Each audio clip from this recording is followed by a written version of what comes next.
Él es Carlos Marín Martínez. Fue director general del Grupo Milenio. Él es escritor, autor del Manual del Periodismo, es columnista y ha sido uno de esos periodistas, de esos nombres, hombres y mujeres, que ha sido atacado por López Obrador en su mañanera, en ese programa de todas las mañanas en donde el presidente López Obrador lo que hace es salir a tal vez replicar lo que publican algunos medios de comunicación y atacar a algunos periodistas. Señor Martínez, gracias por acompañarnos en Blue Radio hasta ahora.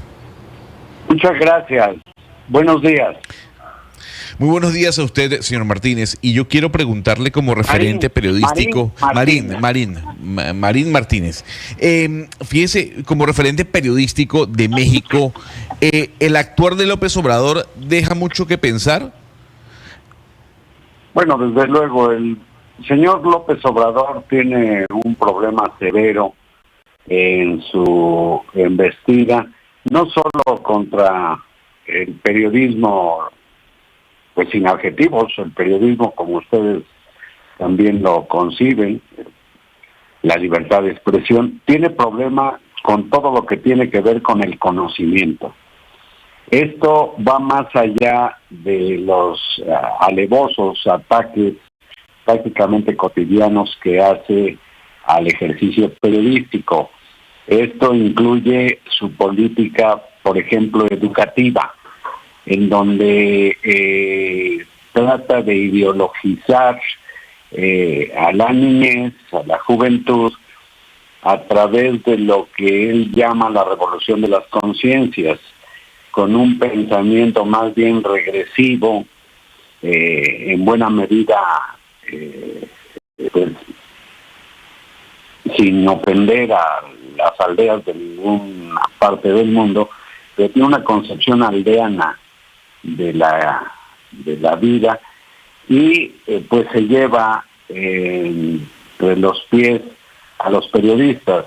No solo mi tocayo Loré de Mola, también mi querido Ciro Gómez Leiva, Joaquín López Dóriga, a escritores, pensadores, indudablemente liberales como Enrique Krause, como León Krause, como Héctor Aguilar Camín y otros muchos, a partir de una visión maniquea en que ha dividido al país entre buenos y malos, entre conservadores y él supone progresistas de su movimiento, que desde mi punto de vista nada tiene que ver con la izquierda y menos la izquierda pues más racional que pueda concebirse. Señor Marín, déjeme, yo lo interrumpo en eso que usted está diciendo, porque efectivamente esa radiografía que está haciendo pues es la que hacen muchos de los críticos del gobierno de Andrés Manuel López Obrador. Sin embargo, nosotros hablamos hace un par de semanas con la diputada Lavalle, que es del partido de Andrés Manuel López Obrador, y nos decía ella algo que parece pues bastante cierto, y es que López Obrador es un genio de las comunicaciones y que como tal ha logrado conectar precisamente con esas audiencias y con ese público que es su votante. ¿Qué tiene que decir usted frente a eso? Frente a la capacidad que tiene el presidente mexicano de comunicar y de, a través de ese programa de las mañaneras y a través de cómo está teniendo la relación con los medios de comunicación, pues pareciese que pues está ganando esa batalla, si pudiera considerarse una batalla, porque los números de popularidad sí son pues bastante sorprendentes. Bueno, lo que pasa es que en México se padece un alto índice de pues falta de escolaridad, y el presidente utiliza los programas sociales que, por cierto, se entregan en su nombre, a pesar de que los recursos que distribuye son originados por todos los que pagamos impuestos. Él hace a través de una red de antiguos promotores del voto de su partido, que les llama servidores de la nación, más de 20,000, hace entregas de esos apoyos a jóvenes, ancianos, a personas con discapacidad, en nombre del presidente López Obrador. traen inclusive unos chalecos y unos volantes que dicen que es el presidente quien regala dinero. Bueno, a lo que voy es a que el presidente ha hecho de la comunicación algo, le pongo comillas, muy popular, porque emplea inclusive términos populacheros muy propios del cine, de la época de oro del cine nacional, inclusive con la utilización de palabras incorrectas. Por ejemplo, él habla de dijiste, oíste. Yo creo y esto inclusive lo están plasmando en los libros de texto gratuitos que pagamos todos los mexicanos para casi 30 millones de niños, y les dicen en esos libros de texto en las escuelas que esa forma de hablar es correcta. Es decir, él ha apelado en buena medida a las necesidades de una población empobrecida, más del 50%. Claro, pero doctor Marín, ahí hay algo que uno puede pensar y mirar hacia atrás, porque hay quienes dicen que los grandes poderes mediáticos, o algunos de los grandes poderes mediáticos de México, impulsaron la candidatura de López Obrador, incluso ayudaron a que llegara al poder. ¿Usted cree que se equivocaron? No creo que hayan sido los medios los que impulsaron su llegada a la presidencia.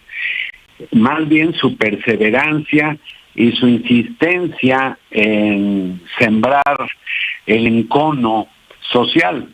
Como dije hace un momento, ha dividido al país entre buenos y malos.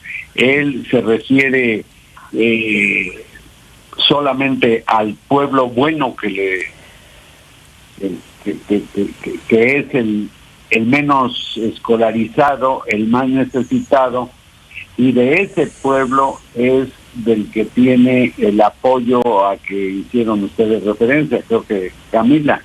Es una popularidad que no tiene, digamos, la calificación o el visto bueno de quienes superaron la enseñanza básica, tanto que él trae también una batalla contra las clases medias.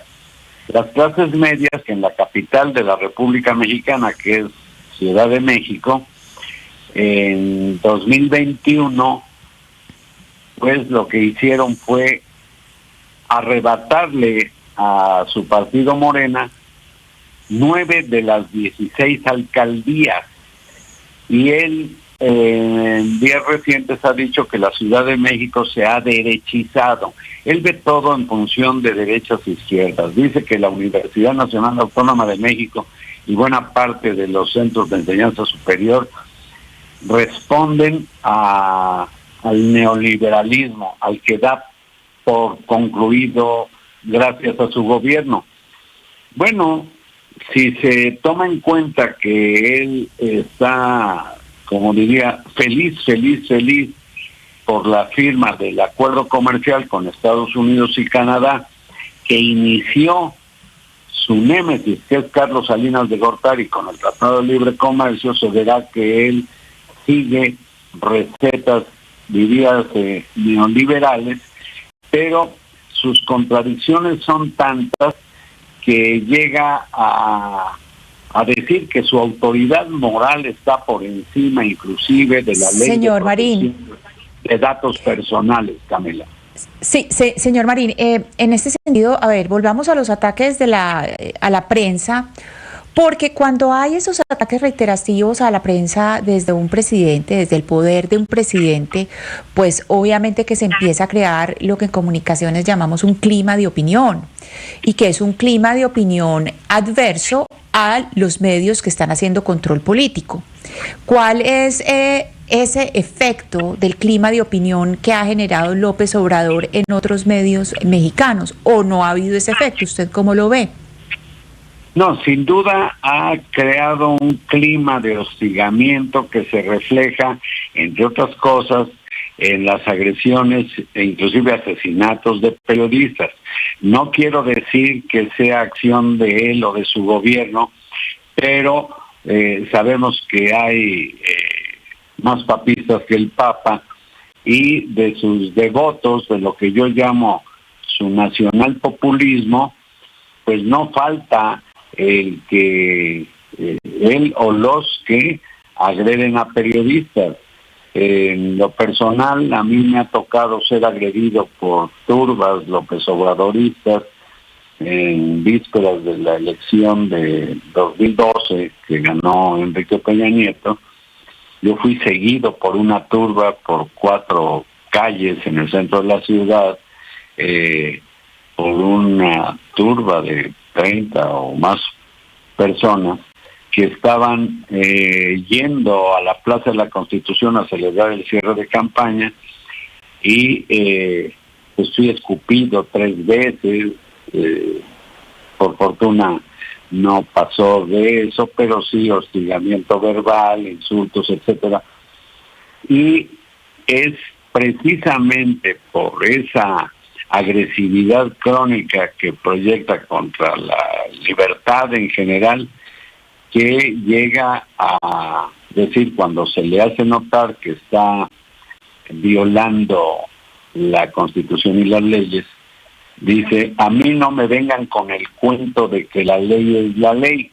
El capítulo reciente en que da a conocer el teléfono personal de una editora del New York Times ilustra lo que está diciendo. Dice él, pues si tiene problema con que haya dado a conocer su número telefónico, que cambie de teléfono.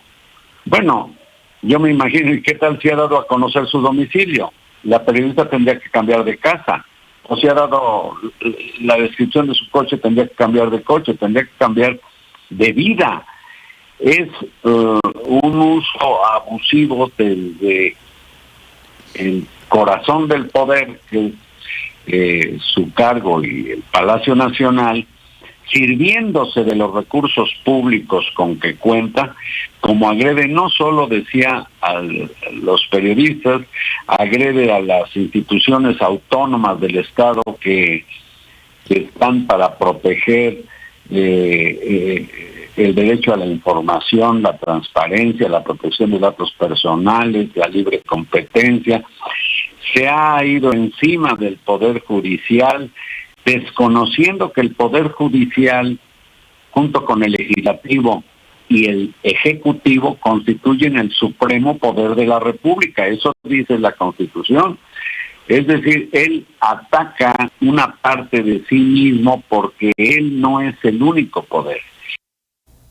Y es que precisamente eso que pasa en México, en donde el presidente pues no es el único poder, como nos lo explica nuestro invitado Carlos Marín Martínez, pues se está contagiando en el resto del continente con líderes de diferentes tendencias ideológicas. Es lo que estamos viendo en nuestros mandatarios, en algunos de ellos. Y como hay elecciones en México pronto, 2 de junio, pues nos parecía importante seguir hablando con aquellos protagonistas de la discusión en ese país. Don Carlos Marín Martínez, exdirector general del Grupo Milenio, pero además periodista y escritor, autor del Manual del Periodismo. Mil gracias por estar con nosotros, por haber hablado hoy aquí en Mañanas Blue. Seguiremos pendientes de lo que pase con las elecciones en su país. Nosotros por lo pronto nos vamos con una pausa cortitita y volvemos con las noticias del mediodía para actualizarnos rápidamente.